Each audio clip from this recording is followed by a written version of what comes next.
Je souhaite que nous prenions une minute pour prier pour ceux qui sont sur le terrain et aussi pour le repos des âmes de ceux qui sont tombés pour notre patrie.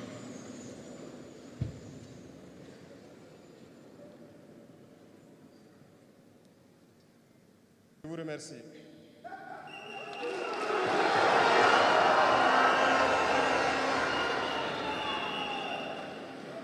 Rendons grâce à Dieu qui a permis que nous nous retrouvions ici aujourd'hui à l'occasion donc de la célébration de la Journée internationale de la jeunesse en bonne santé. Jeunesse,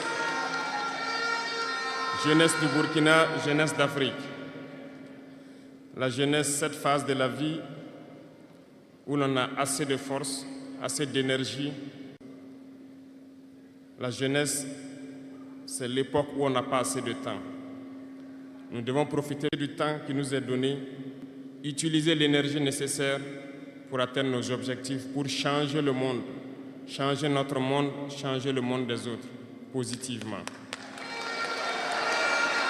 Les enfants souhaitent grandir pour être jeunes. Les personnes âgées souhaitent redevenir jeunes. Tout le monde veut être jeune. La jeunesse est une bénédiction. Alors profitez de la jeunesse pour faire œuvre utile. Voilà pourquoi quand je vois dans le thème choisi, les deux premiers mots nous interpellent. Intégration, sécurité. L'Afrique fait face à de nombreux défis. Et on doit se poser des questions. La jeunesse est-elle un atout ou un handicap pour le développement des nations? La réponse est simple et sans équivoque, et vous la savez. Les pays développés ont pour la plupart une population vieillissante.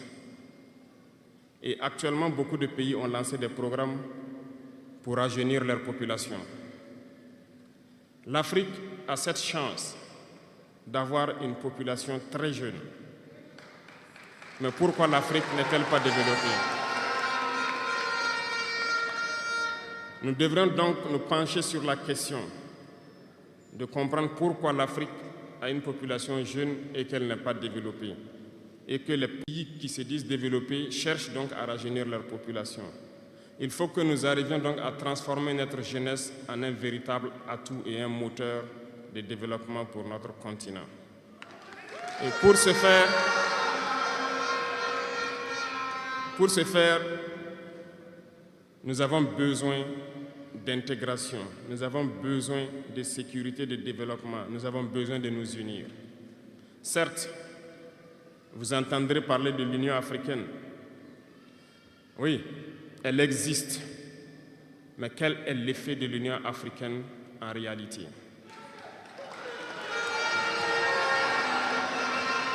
Nous ne pourrons pas parler d'intégration dans le thème et ne pas parler de l'Union africaine.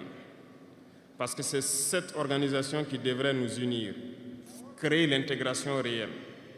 Mais nous sommes au regret de voir ces guerres qui persistent sur le continent africain, qui tuent des millions de jeunes, et que cette organisation, qui est à la tête d'États pourvus d'armées, n'arrive pas à s'organiser pour soutenir certains pays.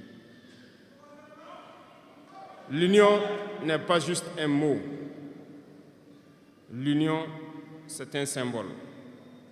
Et nous, jeunes, devrions apprendre leçon de cette situation pour nous unir, pour faire de l'intégration une réalité. J'ai été désagréablement surpris lorsque l'Éthiopie, qui abrite donc le siège de l'Union africaine, vivait un conflit. Et quand j'ai vu le Premier ministre se mettre en treillis et annoncer fermer l'université à Addis Abeba pour faire face à la menace, je n'ai pas vu l'action de l'Union africaine pour protéger ces sièges. Les États occidentaux, pour la plupart, voyaient Addis Abeba tomber, ont plié bagages et partir. L'Éthiopie s'est battue, a trouvé une solution interne et vit plus ou moins en paix aujourd'hui. Les enfants du Congo meurent depuis des années. Plusieurs autres conflits, tels au Soudan, existent sur le continent. Nous aurions aimé voir l'Union africaine générer les forces et toutes les stratégies nécessaires pour soutenir ces États pour qu'ils puissent retrouver la paix. Depuis près de 10 ans, le Sahel est le théâtre du terrorisme international. Mais nous ne voyons aucun soutien de ces organisations pour trouver une solution à ce problème.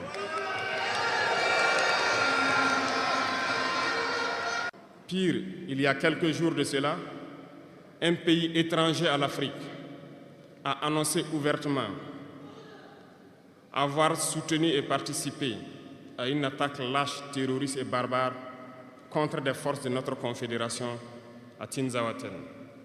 L'Union africaine n'a pipé aucun mot pour condamner cette ingérence d'un État extérieur à l'Afrique dans les affaires internes de nos États. Je souhaiterais qu'ils l'entendent et qu'ils sortent donc de leur silence et poser des actes pour que la jeunesse puisse croire en l'Union africaine. Il nous faut nous unir et la seule manière de s'unir, c'est de se parler, de se comprendre et de pouvoir donc asseoir les bases de cette unité-là. Il y a 3 mots, 3 vices, 3 grands vices qu'il faut bannir de nos comportements et de notre vie. Je parle de la lâcheté, la traîtrise et l'incompétence. Il faut bannir ces 3 mots de notre mode de vie. Et je m'en vais vous expliquer pourquoi. La lâcheté recouvre beaucoup de vices. Un lâche a toujours peur. Et lorsqu'on a peur, on devient un esclave. On se plie, on lèche les bottes.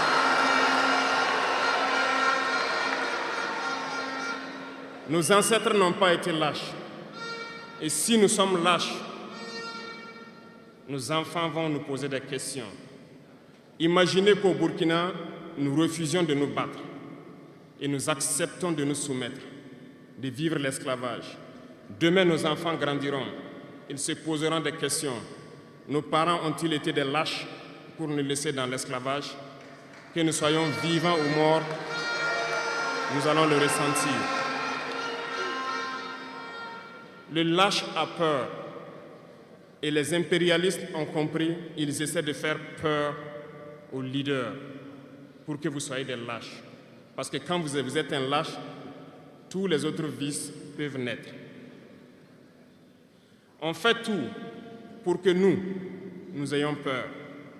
Ils viennent dans nos palais, ils nous menacent directement ou des menaces voilées. Bien sûr, nous répondons comme il le faut. Ils prennent chaque fois des exemples. Ils nous diront, vous savez, Thomas Sankara a essayé de faire comme ça, mais il est où? Il est mort. Le président haïtien, il a essayé de faire comme ça, il est où? Il est mort. Kadhafi a essayé comme ça, il est où? Il est mort. Voilà des propos qu'on nous tient de manière voilée pour nous faire peur. Et pire, nous voyons aussi souvent certains jeunes essayer d'emboîter le pas d'une autre manière. On peut les entendre dire « telle personne a régné ainsi, il est à la CPI. Telle personne a régné ainsi, il est en prison. » Tout ça pour essayer de nous faire peur, pour qu'on devienne des lâches. Mais je pense qu'ils n'ont pas compris quelque chose. Quand nous disons la patrie ou la mort, nous vaincrons, ce n'est pas qu'une phrase. Ça a tout son sens. Nous n'avons pas peur et nous n'aurons jamais peur. Nous continuerons notre lutte.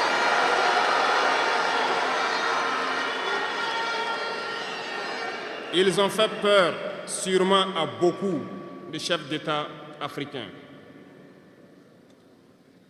Vous voyez, souvent quand on s'exprime ou lorsqu'on a l'occasion d'être dans certaines situations à l'extérieur, nous tenons souvent des propos pour interpeller les chefs d'État africains pour qu'on se réveille, prendre soin de notre jeunesse pour pouvoir amorcer notre développement réel. Nous sommes souvent mal compris. Certains ont riposté publiquement à nos propos parce qu'ils se sentent indexés.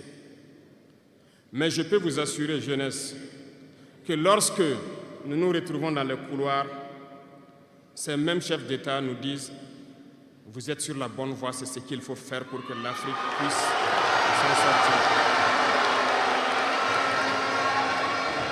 Alors, nous leur posons des questions à savoir pourquoi vous ne faites pas comme nous, pourquoi vous ne nous accompagnez pas. Certains nous disent qu'ils ont les mains liées, certains nous disent qu'ils ne peuvent pas. Chers aînés, chefs d'État africains, du haut de cette tribune, donc, je souhaiterais dire que les peuples africains sont les peuples les plus pacifiques. Lorsque vous reconnaissez un tort, il faut le dire au peuple. Que nous n'ayons pas peur demain de sortir et dire au peuple « Nous nous excusons, nous avions été compromis, nous avons des biens mal acquis, on nous a compromis par plusieurs choses et que nous demandons pardon et nous revenons sur la bonne voie. » Et de commencer à travailler réellement pour l'indépendance de nos États et notre émancipation. Et je pense que c'est possible. Si nous restons dans cette posture de peur, nous serons lâches et l'histoire nous jugera. Nos enfants poseront des questions, nos petits-enfants poseront des questions. Nous sommes en train d'écrire l'histoire, il n'y a pas de place pour la lâcheté. Si nos ancêtres avaient été lâches, nous ne serions pas là. Souvenez-vous, je vous prends un exemple des peuples Bamileke et Bassa, je veux parler des Camerounais. L'Union des populations du Cameroun, qui depuis les années 50 a commencé une lutte implacable contre les colons. Mais ils ont été massacrés. Les armées coloniales françaises en son temps ont déversé des bataillons d'infanterie, des chars, des hélicoptères, ont anéanti des villages entiers. Les tortures les plus inhumaines ont eu lieu en cette période. Vous pourrez faire des recherches sur ce qu'ils appelaient la balançoire ou le bac à ciment. Des centaines de milliers de populations ont été décimées ainsi en Afrique parce qu'ils ont osé demander aux colons de quitter leurs terres. Ça a abouti à une guerre civile qui a duré plusieurs années. C'est pour dire que des gens ont osé, ont affronté à main nue les impérialistes pour que nous soyons là. Il n'y a pas de raison que nous ne puissions pas affronter les impérialistes pour que nos générations à venir puissent vivre. Il y a beaucoup d'exemples à travers l'Afrique d'hommes courageux qui ont refusé d'être lâches, qui ont combattu, qui ont fait face. Eh bien, soyons dignes de ces gens. Nous sommes leurs descendants et soyons dignes d'eux. Un lâche ne peut pas être digne. Ne soyons pas lâches, jeunesse africaine. Parce qu'un lâche est toujours un traître. Et ça va de pair. Ils essaieront de nous faire peur pour que nous soyons lâches. Et si nous sommes lâches, nous allons trahir. Il faut bannir la traîtrise de nos habitudes. Des Africains ont été traîtres pour que la traite négrière réussisse en Afrique. C'est parce que des Africains ont été traîtres que la colonisation a pu tenir en Afrique. Interrogeons l'histoire, nous le verrons. Patrice Lumumba a été trahi parce qu'il a osé tenir tête. Et ces mêmes télévisions belges sont venues au Congo pour quelques billets tendus à des individus au Congo pour une interview pour contenter leur population. Et vous avez pu suivre ça. Lumumba nous dérangeait. Il est mort, on est content. C'est de la traîtrise. Beaucoup d'autres héros sont tombés pour que nous soyons là aujourd'hui. Et c'est une technique de l'impérialisme, de faire peur aux autres en menant des actions pour réellement créer la terreur. Ça n'a pas commencé aujourd'hui. Je vous prendrai l'exemple d'un guerrier qui s'est battu, Victor Biakaboda. Lisez, vous comprendrez. Il est issu d'une famille de chefs, pas de la chefferie donnée par le colon. Il était un enfant digne. Il a fait ses études au Sénégal. Il est venu médecin en Guinée. Et lorsque le RDA a été créé, il a rejoint la Côte d'Ivoire pour mener le combat contre les impérialistes, contre les envahisseurs, contre le colon. Il a essayé d'organiser la société ivoirienne. Partout, les gens ont commencé à porter la voix. Il y avait en son temps un général Péchou qui a fait massacrer les populations ivoiriennes pour que jamais cet esprit de liberté ne puisse germer. Il a continué son combat aux côtés de Félix Houphouët-Boigny. Ils ont lutté, mais le plus virulent était Victor Biakaboda. Il représentait une menace pour les impérialistes. Qu'ont-ils fait? En plus de massacrer les populations qui manifestaient, un soir, ils l'ont tué de manière atroce à côté de Boisflé. Quelques heures après, lorsque les populations de Dimbokro ont entendu l'assassinat, ils ont marché, ils ont manifesté, ils ont été massacrés par l'armée coloniale. L'histoire est têtue, les faits sont là. Après sa mort, qui a fait peur à Félix Houphouët-Boigny, ils l'ont appelé et il dit « Si vous continuez la lutte, vous connaîtrez le même sort ». Il a eu peur et il s'est rallié à l'impérialisme. Il a été nommé ministre en France et plus tard il est venu prendre les rênes de la Côte d'Ivoire. Et ils l'ont utilisé pour éliminer beaucoup d'autres personnes qui osaient lever la voix. Et je pense que Thomas Sankara est un bel exemple.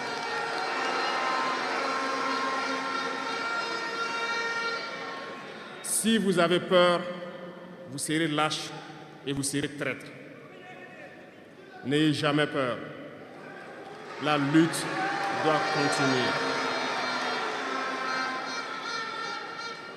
Il y a beaucoup d'autres exemples à travers le monde. Et il y a ce phénomène qu'ils ont aussi utilisé depuis belle lurette et qu'ils continuent d'utiliser. Voyez-vous, certains individus, par exemple, se sont retrouvés dans d'autres pays et créé, soi-disant, un gouvernement parallèle au gouvernement du Mali. Vous avez entendu cette histoire. Ce n'est qu'une technique qui a existé dans le temps. Je vais vous prendre l'exemple de Ahmed Chalabi, l'Irak. Ce professeur de mathématiques qui a même été dans le gouvernement irakien a été récupéré par les impérialistes et il a formé ce semblant de gouvernement parallèle à l'Irak, aux États-Unis. Et on l'a utilisé pour être donc le mouton de sacrifice. Parce que c'est à lui qu'on a dit de prononcer publiquement que Saddam Hussein développait des armes de destruction massive. Et il l'a fait. Ils l'ont utilisé. Et cet alibi a été utilisé pour tuer des millions d'enfants en Irak et détruire l'Irak. Et vous savez quel a été le sort de Chalabi? Un soir, après une interview, dans l'interview, il disait même qu'il sait que la CIA est sur son dos. Quelques heures après, il a été retrouvé mort dans son lit, mort de crise cardiaque. Si vous trahissez, vous aurez des fins macabres. C'est ainsi. L'impérialisme n'a pas d'amis. L'impérialisme vous utilise et quand il finit de vous utiliser, il fait de vous ce qu'il veut. Suivez mon regard, vous comprenez de quoi je parle. Ça a toujours été comme ça.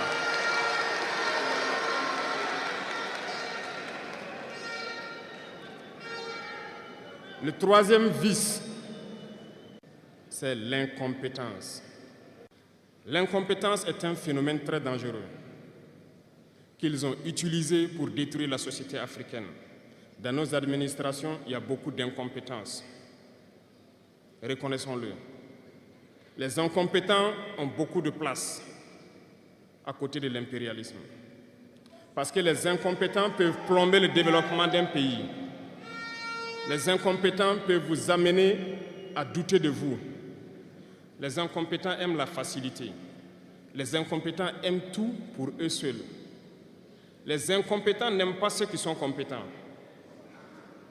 Ils n'aiment pas ceux qui innovent, ceux qui cherchent. Les incompétents sont dangereux. Lorsque vous êtes éclairé, l'incompétent ne vous aime pas. Lorsque vous voulez innover, l'incompétent ne vous aime pas. L'incompétent sait reconnaître celui qui est compétent et il va le combattre jusqu'à son dernier souffle parce qu'il a peur de celui qui est compétent. Cherchez la connaissance et travaillez dur pour être compétent. Bannissez l'incompétence. Parce que, à travers les distractions qu'on veut nous faire adopter, on devient incompétent. Je vous prends un exemple. Les réseaux sociaux sont les lieux de publication des informations aujourd'hui. Les gens s'informent à travers Internet et beaucoup de choses. Un jeune qui publie sur les réseaux sociaux un article sur sa ferme ou un projet agricole ou un projet scientifique, je suis jeune, je connais les termes. Il n'aura pas peut-être 1000 vues. Mais un jeune qui publie sur des futilités, il a des millions de vues.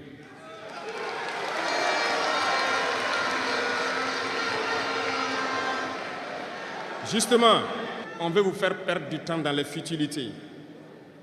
Prenez conscience. Intéressons-nous au travail et cherchons la connaissance.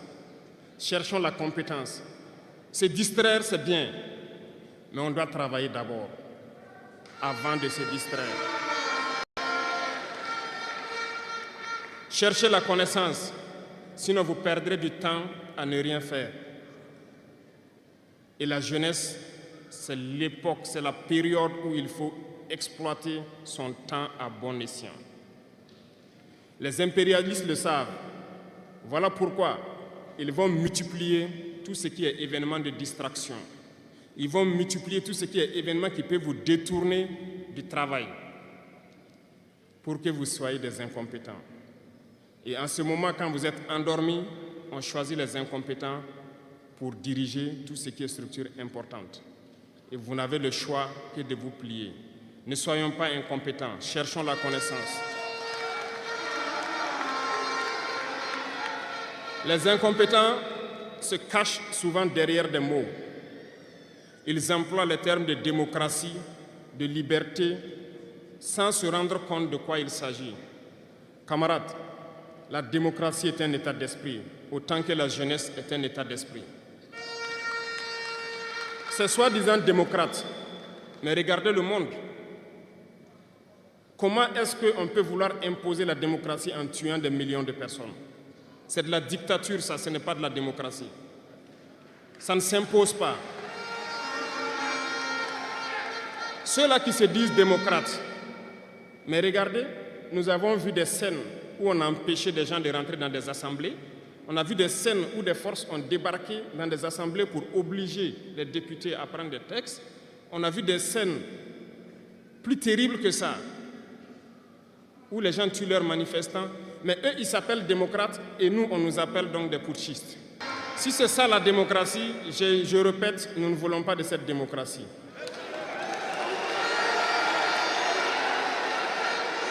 Et quand vous voyez souvent les incompétents, ils ne cherchent pas à savoir quelle est la signification du mot démocratie en réalité.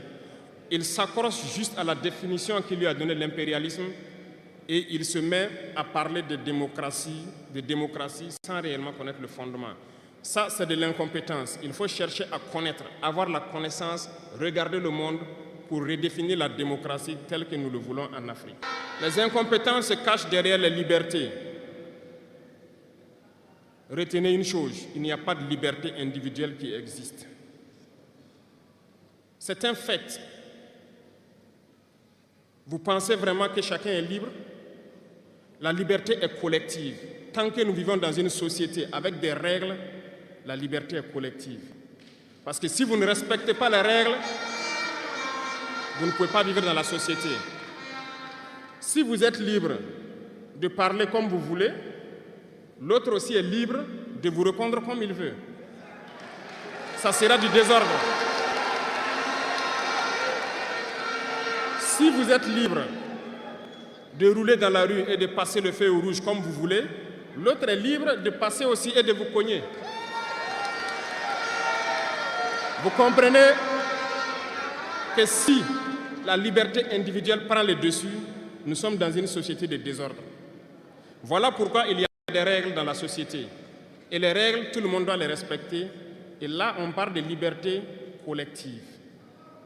Donc, certains se donnent le droit de parler de leur liberté individuelle à eux, mais ne tenant pas compte des autres.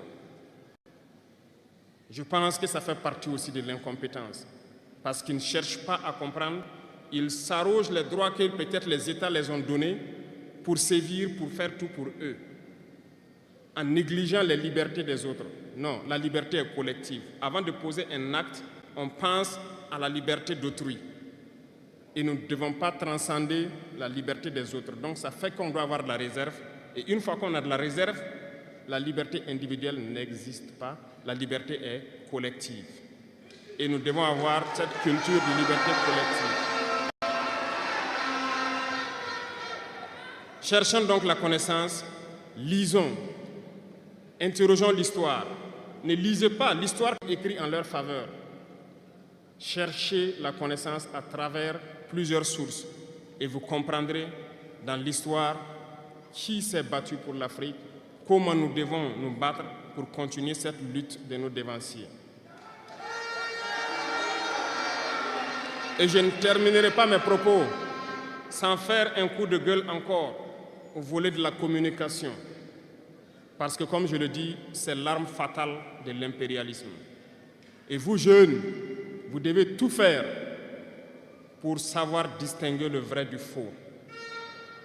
Nous continuerons à démonter les mensonges des médias impérialistes qui essaient de toujours créer des soucis en Afrique. Parce que ces médias, par leur bouche, ils peuvent vous rendre un roi demain. Par leur bouche, ils peuvent vous faire quitter de votre position de roi et vous rendre un piètre esclave demain. Faites attention. Je suivais une émission, malheureusement, il n'y a pas longtemps, burkinabé, où un jeune journaliste a sorti une phrase qui m'a laissé un peu perplexe. Il parlait de la Corée du Nord. Et le journaliste a dit, mais il meurt de faim en Corée du Nord. A-t-il pris le soin d'aller en Corée du Nord enquêter pour voir vraiment s'il meurt de faim? L'idée que les médias impérialistes ont vendu de la Corée du Nord est plus développée que beaucoup de pays européens. Et parce que ces médias nous disent la Corée du Nord c'est la dictature, les gens meurent de faim, ils sont pauvres, ils n'ont rien, on prend ça ainsi. Mais la Corée du Nord est une puissance nucléaire, comment est-ce qu'ils ont fait?